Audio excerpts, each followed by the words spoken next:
Tu sais, je viens de me disputer avec ma fille et je m'en veux.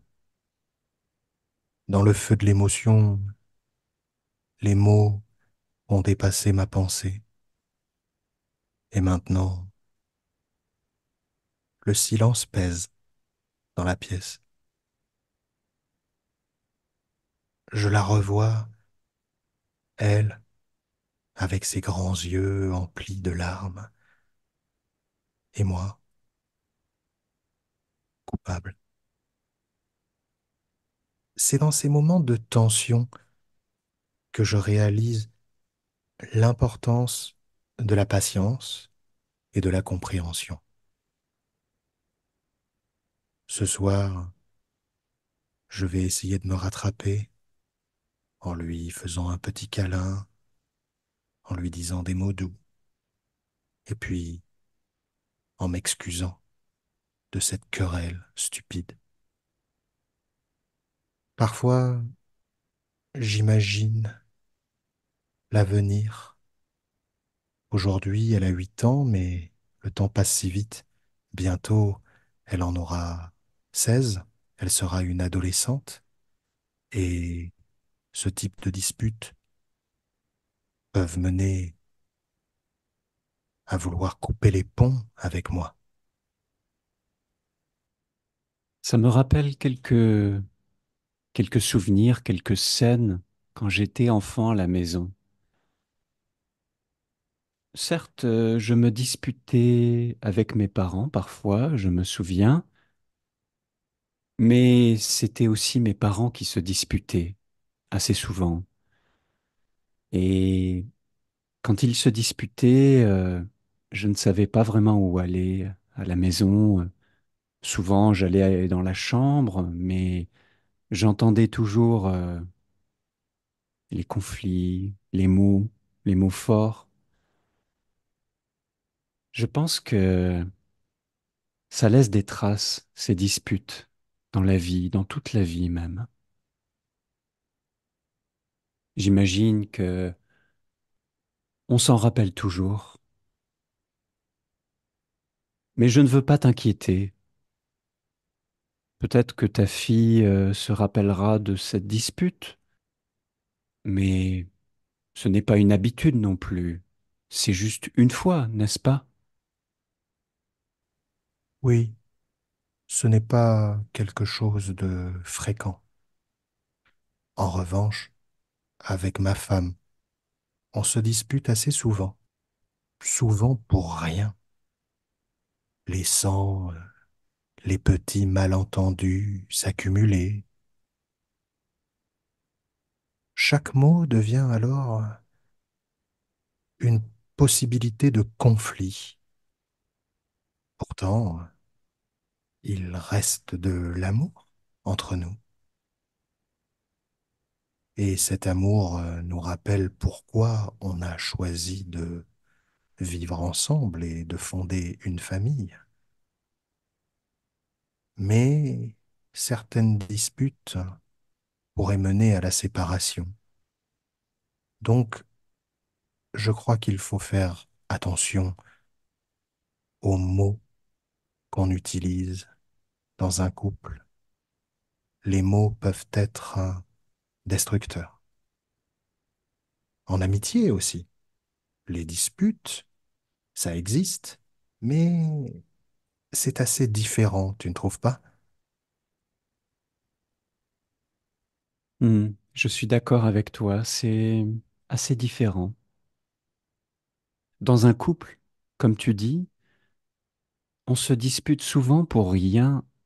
Je trouve ça incroyable en fait. Comment chaque chose de la vie quotidienne peut potentiellement détruire le couple, mener à la séparation, comme tu dis. C'est incroyable. On est peut-être en retard ou on a oublié de faire quelque chose, on a oublié de mettre un plat dans le frigo, on n'a pas sorti le chien hier soir et tout à coup, le couple peut valser, peut être détruit. C'est incroyable ces conflits. En amitié, j'ai pas l'impression que ce soit similaire, non, comme tu dis. J'ai l'impression parfois qu'en amitié, on est plus résistant envers ces petits soucis du quotidien. C'est comme si les petits problèmes glissaient sur l'amitié. Je trouve que les conflits entre amis, ils naissent d'autres choses, souvent de problèmes plus sérieux.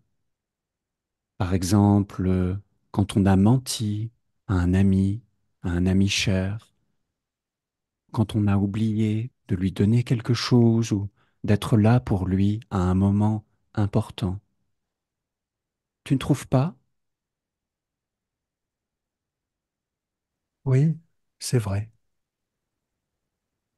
Les conflits entre amis sont souvent, me semble-t-il, plus difficiles à dénouer. Quand on se dispute avec un ami, ça peut souvent être pour la vie. Mais quand on a des amis de confiance et quand on fait attention aux mots qu'on utilise, je pense qu'une amitié peut durer très longtemps. Mais il faut en prendre soin. En ce moment, je n'ai pas vraiment de problème avec mes amis. Par exemple, toi et moi, nous ne nous sommes jamais disputés. En revanche, j'ai beaucoup de petits conflits au quotidien qui empoisonnent la vie, que ce soit avec mes voisins pour une question de bruit.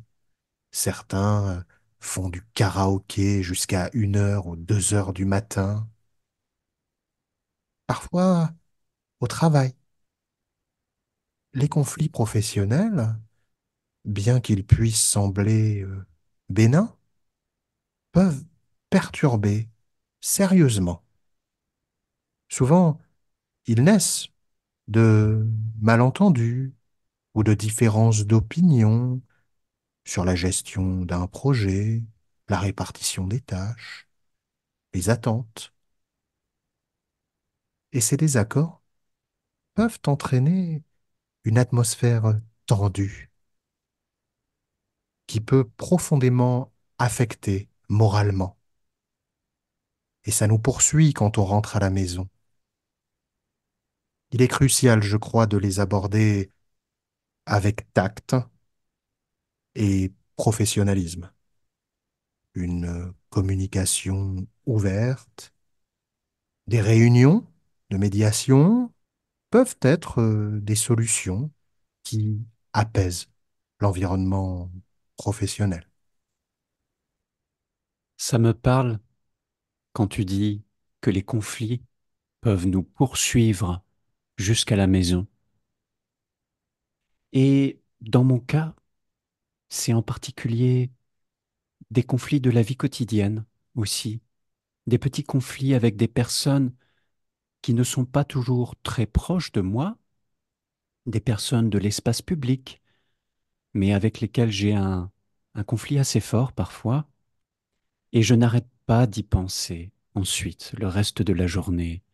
J'ai du mal à oublier ma colère.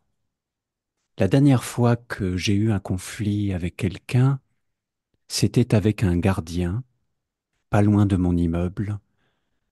Il était très méprisant avec mes chiens, parce qu'il déteste les animaux et les chiens en particulier. Et nous nous sommes disputés parce que je n'ai pas supporté la façon dont il traitait mes chiens.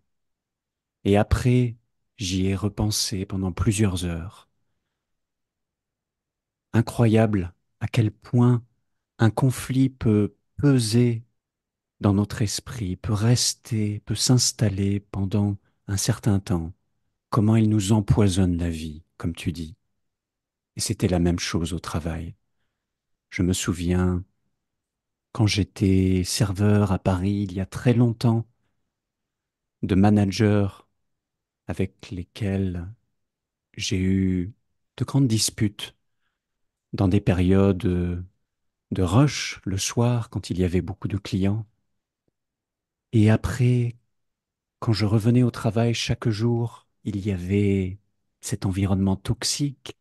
Le conflit était dans l'air à chaque fois. C'était insupportable. Comment on pourrait vivre avec ces conflits? Comment serait-il possible de les contourner, de les accepter simplement?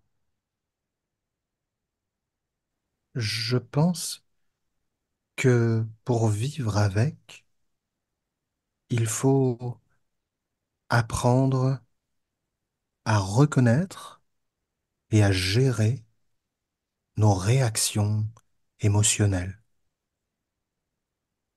Par exemple, la situation que tu as vécue avec ton gardien. Peut-être que si tu avais pris un petit peu plus de distance, ça n'aurait pas dégénéré. Ensuite, je crois qu'il est nécessaire, pour prévenir les malentendus, de s'exprimer calmement et clairement quand on a un désaccord, mais éviter d'élever la voix. En général, la colère ne résout rien. Et puis, parfois, même si on n'est pas d'accord, il faut essayer de comprendre le point de vue de l'autre. Cela peut aider à désamorcer les tensions. Je pense, pour ma part, qu'en vieillissant, je vis mieux avec les conflits et la pratique de la relaxation, de la méditation m'aide beaucoup pour apprendre à calmer mon esprit dans ces situations conflictuelles.